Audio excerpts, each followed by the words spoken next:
Hello everyone and welcome to my channel, and today I will be reading a Kinich listener by me. So let's get into it. The warmth of Kenich's embrace enveloped you the moment you stepped through the door. And after a long, exhausting day, all you wanted was to melt into his arms and forget about everything else.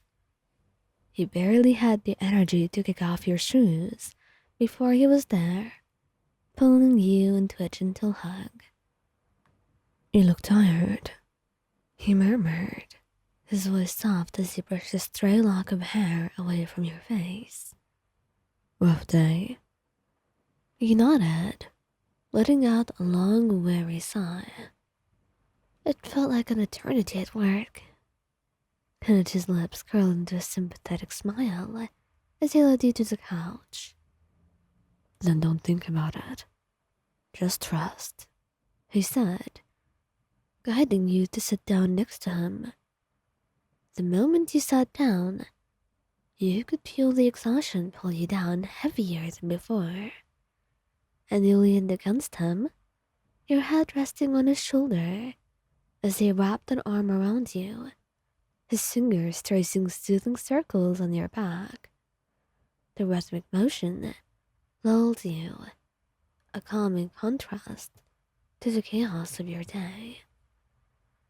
"Do you want to talk about it?"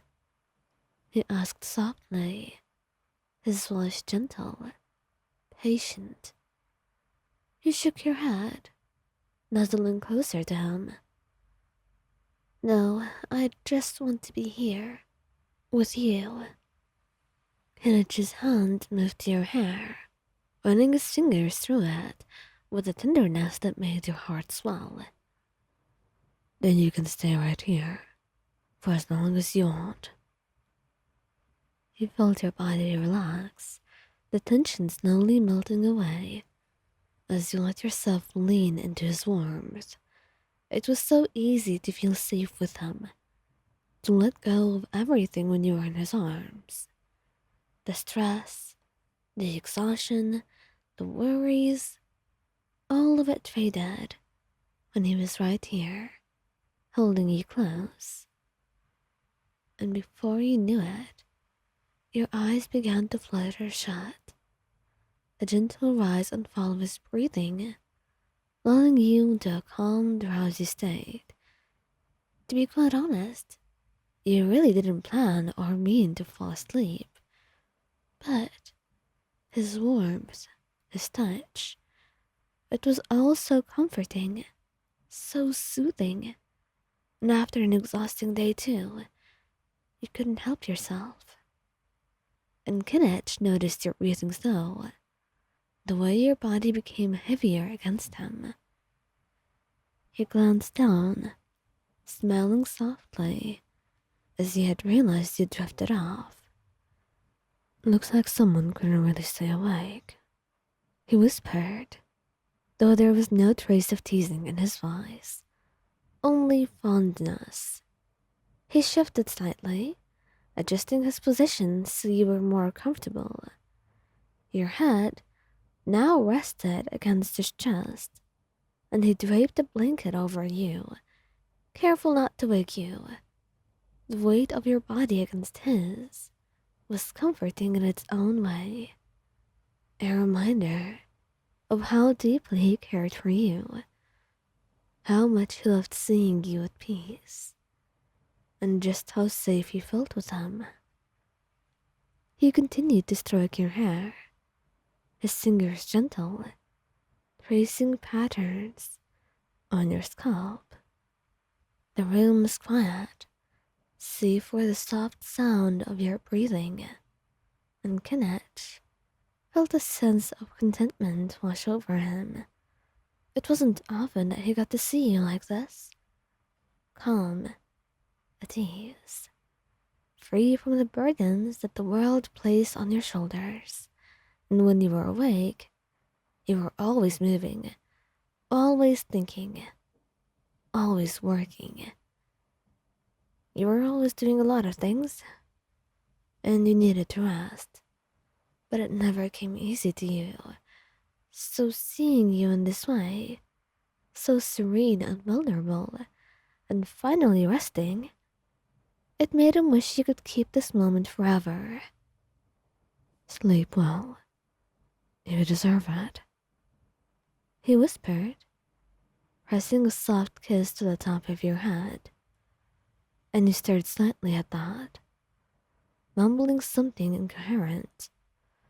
But Kinich only just chuckled, his heart swelling at the sight of you so relaxed. It was moments like these that reminded him why he cherished you so much. Not because of the grand gestures, not because of the words, but because of the simple, quiet moments where nothing needed to be said. Just being together, sharing a space, and that love between you was more than enough. And as the minutes passed, Kenneth found himself getting drowsy as well. The steady rhythm of your breathing pulling him towards sleep. But he did not mind. If it meant staying like this with you, he would happily drift off, especially considering he did not have anything important afterward.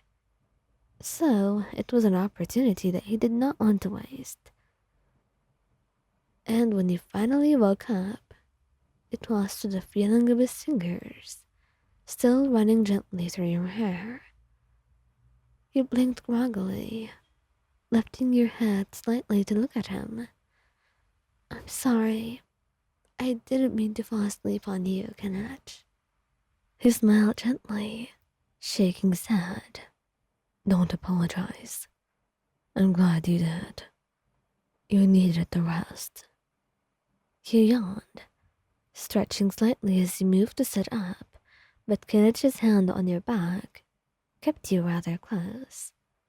Stay, he murmured, his tone more of a request than a command. Just a little longer. You hesitated for a moment, but then you relaxed, letting yourself sink back into his embrace. Okay, just a little longer. His smile widened, and he tightened his hold on you. Just sleep, my love. I've got you.